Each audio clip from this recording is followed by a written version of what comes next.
¿Qué tal? Un abrazo para todos, como siempre. El placer inmenso de poderlos acompañar a través de Polémica al Aire. Hoy en Noticias del equipo deportivo Cali vamos a recordar un hecho que marcó la historia del equipo azucarero.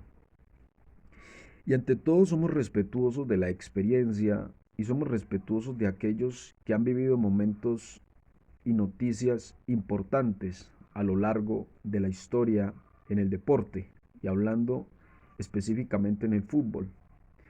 Por eso hoy vamos a leer eh, una, un texto que ha publicado el diario El País y que lo estuvimos leyendo y nos pareció muy, pero muy interesante, por eso lo queremos compartir. Y no se trata de hacer periodismo de periodistas, como nos han enseñado. No, absolutamente no.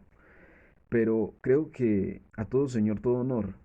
Y hoy de verdad que me siento complacido por poder compartir con ustedes un texto que se ha publicado en el diario El País, que se lo atribuyen a don Francisco Henao Bolívar, que en su momento fue reportero, creo que todavía está de reportero en el diario El País, según una de sus redes sociales, pero él, lo interesante fue que estuvo precisamente en la noticia y nos cuenta a través de esta historia, de esta publicación, nos cuenta cómo vivió él aquel momento que vamos a recordar el día de hoy. Para no darle más vueltas a esta introducción, vamos a arrancar leyendo como don Francisco Henao Bolívar publicó precisamente en el diario El País esta información. Los años pasan y los recuerdos siguen intactos, como si los hechos de esta fatídica y extraña tarde del jueves 24 de octubre del 2002 hubieran sucedido ayer, hace una semana o quizá hace media hora. Lo que estaba programado para un buen día, de por medio una charla amena sobre el deporte más apasionante, terminó siendo una tragedia que hoy, 20 años después, el fútbol sigue llorando. Y fui un triste testigo de ese lamentable suceso que sacudió al Deportivo Cali y al mundo del fútbol, y que le cobró la vida a Hernán Carepa Gaviria en ese instante y después a Giovanni Córdoba. Un día antes, a las 10 de la mañana, decidí llamar a Carepa Gaviria, con quien tenía una cercanía por ser del mismo pueblo, de Turbo, para que fuera una de mis fuentes en un informe que preparaba para el domingo próximo sobre Selección Colombia. Abro comillas. Paisano, mejor llégueme a Pance. Allá hablamos tranquilos. Eso sí, me llega a las 4 de la tarde, porque si lo hace a las 4:01, pierde el año. Le toca esperar a que terminemos el entrenamiento. Fue lo que me dijo un jugador que era clave en el Deportivo Cali según el periodista. Y la información sigue. A las 3 de la tarde, con grabadora y libreta en mano, acompañado de un reportero gráfico, salí para la sede del Deportivo Cali, sin pensar que esa tarde el tráfico por la avenida Cañas Gordas, la que habitualmente cogía el conductor, estaba intransitable. Como me lo adelantó, perdí el año. Entré a la sede del Deportivo Cali en Pance pasadas las 4 de la tarde.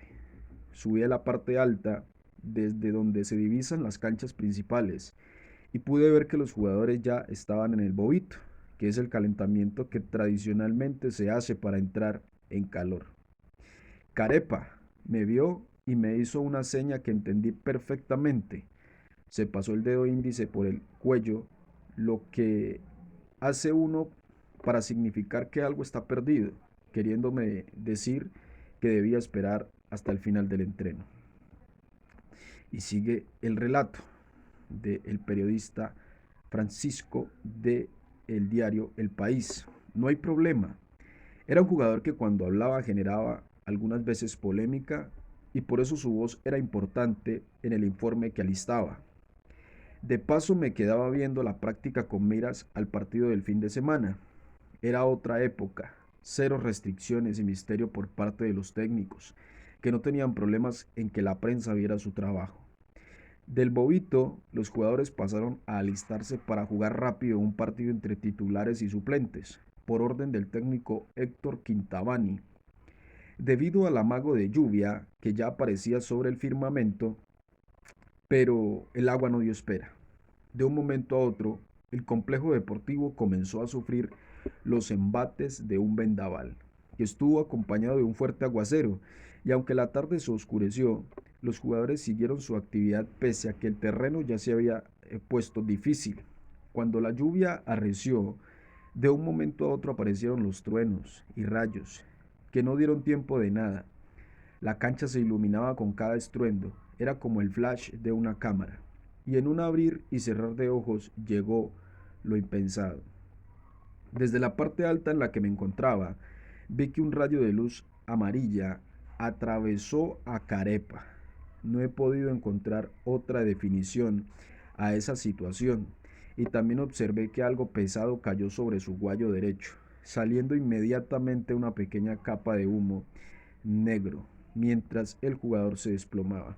El resto de los futbolistas estaban también tendidos en la mojada grama por el duro impacto que segundos antes se había escuchado, e instantes después algunos comenzaron a pararse, aún aturdidos por la situación, mientras observé que dos de ellos, Carepa y Giovanni Córdoba, no se reponían. En ese instante comenzó un caos. Todo fue desespero, drama, gritos de ayuda, carreras para un lado y otro en busca de auxilio.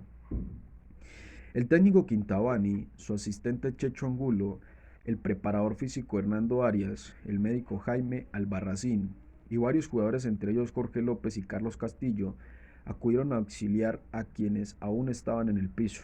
Carepa estaba boca abajo, inmóvil, y hasta él llegaron los compañeros para tratar de reanimarlo. En otro sector, Hernando Arias y varios jugadores hicieron lo mismo con Giovanni Córdoba, a quien levantaron con dificultad, pero desde mi sitio vi con preocupación cómo la cabeza le bailaba de un lado a otro cuando lo trataban de parar. En medio de ese torrencial aguacero, muchos ayudaron a subir a la parte alta del complejo deportivo a los afectados, mientras otros intentaron, infructuosamente y de manera desesperada, pedir urgentemente una ambulancia. Nunca llegó por el caos que vivía la ciudad con el temporal que caía en esa zona de Cali. La solución que se encontró fue rápida, con otra decisión osada, pero efectiva: llevarlos a la clínica Valle del Lili en el bus del equipo, pero ir en contravía por la avenida Cañas Gordas, porque el carril que se debía tomar era imposible por el trancón. Alguien que no recuerdo, en una moto se fue delante del bus con un trapo pitando y pidiendo vía en el carril en que los carros venían de frente. Detrás del vehículo que transportaba a los afectados, me fui con mis compañeros del periódico. Y sigue la narrativa.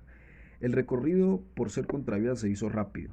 Aún llovía, y la gente desde sus carros veía con asombro cómo un bus se abría paso por el carril que no era el suyo, sin saber lo que minutos antes había sucedido. Llegamos por urgencia a la clínica Valle de Lili, y el ingreso fue sin contratiempos porque los camilleros ya estaban advertidos de la situación. Muy cerca de la puerta de acceso a urgencias, vi cómo entraban a los jugadores de manera rápida, y mi pesimismo fue muy grande cuando observé una vez más a Carepa Gaviria y la condición que presentaba. No sé si responsablemente o consecuentemente con lo que vi, le dije a uno de mis compañeros que no creía que el jugador con el que había quedado de hablar antes del entrenamiento pudiera superar esa situación. A medida que la noticia se dio a conocer, a la clínica fueron llegando familiares de los jugadores, directivos, aficionados, periodistas y curiosos.